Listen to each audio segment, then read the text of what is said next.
ഇന്ന് മുത്തശ്ശിക്ക് രാവിലെ വനിതാ പാചകത്തിലെ ഒരു ഷൂട്ട് ഉണ്ടായിരുന്നു കേട്ടോ. അപ്പോൾ ഒരു ഉള്ളി ഒടിച്ച് ചാലിച്ച റെസിപ്പിയാണ് മുത്തശ്ശി കാണിച്ചിട്ടുണ്ടായിരുന്നത്. നല്ല സൂപ്പർ ടേസ്റ്റ് ആയിട്ടുള്ള ഒരു സംഭവമാണ് കേട്ടോ. നല്ല സുഖമാണ് ഉണ്ടാക്കാൻ. ഇതിൽ നമുക്ക് പുളിയും കൂടെ ചേർത്ത് കഴിഞ്ഞാൽ നിങ്ങൾക്കത് ചോറിൻ്റെ കൂടെയും കഴിക്കാം.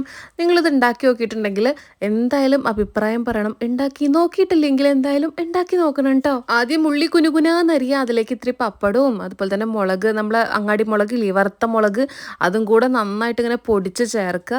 ഇനി ഇത് നിങ്ങൾക്ക് അല്ലാണ്ട് ദോശയ്ക്കും ഇഡലിയുടെ കൂടെ ഒക്കെ കഴിക്കാൻ നല്ല സ്വാദാട്ടോ. ഒരു പ്രധാന കാര്യമുണ്ട്, അടുത്ത പുതുവർഷമൊക്കെ വരുന്ന സമയത്ത് നമ്മൾ ഉദയഭാരതത്തിന്റെ കലണ്ടറാണ് കേട്ടോ എല്ലാ വർഷവും നമ്മളിവിടെ വാങ്ങിക്കാറുള്ളത്. ഓരോ നാളുകളുടെ പ്രത്യേകതകള്, മുഹൂർത്തങ്ങള്, ഓരോ വ്രതങ്ങൾ എങ്ങനെ അനുഷ്ഠിക്കാം, അതുകൊണ്ടുള്ള നേട്ടങ്ങളും തുടങ്ങിയ എല്ലാവിധ കാര്യങ്ങളും ഡീറ്റെയിൽ ആയിട്ടാണ് കേട്ടോ ഈ ഒരു കലണ്ടറിൽ പറഞ്ഞിട്ടുള്ളത്. കലണ്ടറിലുപരി ഓരോ ക്ഷേത്രങ്ങളെ പറ്റിയും അതുപോലെ ഗുരുവായൂർ എന്നാൽ എന്തെന്നുള്ളത് എല്ലാവർക്കും അറിയണ്ടാവില്ല. പക്ഷെ എല്ലാവരും ഗുരുവായൂർ പോവാതിരുന്നിട്ടുണ്ടാവില്ല അല്ലേ എന്നവരായിട്ട് ഈ കലണ്ടറിൽ എല്ലാം വിശദീകരിച്ച് പറയുന്നുണ്ട്. പിന്നെ അതുപോലെ നിങ്ങൾ ഒരു കലണ്ടർ വാങ്ങുകയാണെന്നുണ്ടെങ്കിൽ ഇവരത് ചാരിറ്റി ആയിട്ടാണ് കലണ്ടർ വാങ്ങിക്കുന്ന പൈസ മുഴുവനും ഇവർ അതിന് വേണ്ടിയിട്ടാണ് കേട്ടോ ചെലവാക്കണത്. അപ്പൊ അതുകൊണ്ട് നിങ്ങളുടെ ഒരു കോൺട്രിബ്യൂഷൻ എന്ന് പറയുന്നത് വളരെ വലുതാണ്. താഴെ കാണുന്ന വാട്സപ്പ് നമ്പർ വഴി നിങ്ങൾക്ക് ഇത് ബുക്ക് ചെയ്യാം. അങ്ങനെ ഇന്ത്യയിൽ എവിടെ വേണമെങ്കിലും ഈ ഒരു കലണ്ടർ ബുക്ക് ചെയ്യാൻ വേണ്ടി പറ്റും കേട്ടോ. മുത്തശ്ശിയുടെ ഈ ഒരു സെറ്റ് മുണ്ട് എങ്ങനെയുണ്ട്?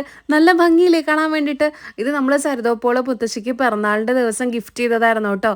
ഞങ്ങൾ ഗുരുവായൂർ പോയപ്പോൾ കുറേ നേരം ഇരുന്ന് സംസാരിച്ച് കത്തിയടിച്ച് ഇങ്ങനെ ഇരുന്ന് സംസാരിക്കുകയായിരുന്നു കേട്ടോ.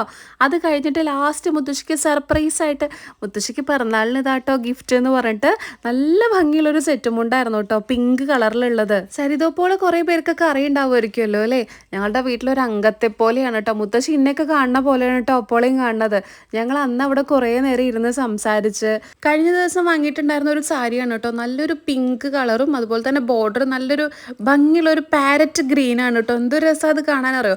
ഇങ്ങനത്തെ ഒരു കളർ കോമ്പിനേഷനിൽ പൊതുവേ സാരി കുറവാണ്. പിങ്കിൻ്റെ കൂടെ വേറെ ഏതെങ്കിലും ബ്ലൂ ഒക്കെ അല്ലേ അധികം ഉണ്ടാവാറുള്ളത്.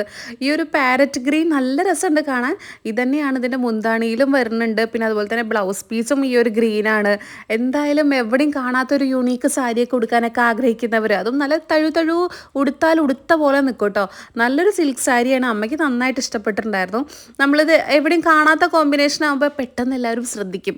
അപ്പോൾ ഞാനിതിൻ്റെ ലിങ്ക് റൈറ്റ് സൈഡിൽ മേലെ ടാഗ് ചെയ്ത് കൊടുക്കാം. നല്ല ക്വാളിറ്റി ഉണ്ട്. നിങ്ങൾക്ക് ഇത് ഇഷ്ടമായോ ഇല്ലേ സാരി കോമ്പിനേഷൻ എന്നുള്ളതൊക്കെ കമൻറ്റ് ചെയ്യൂ കേട്ടോ. ബൈ.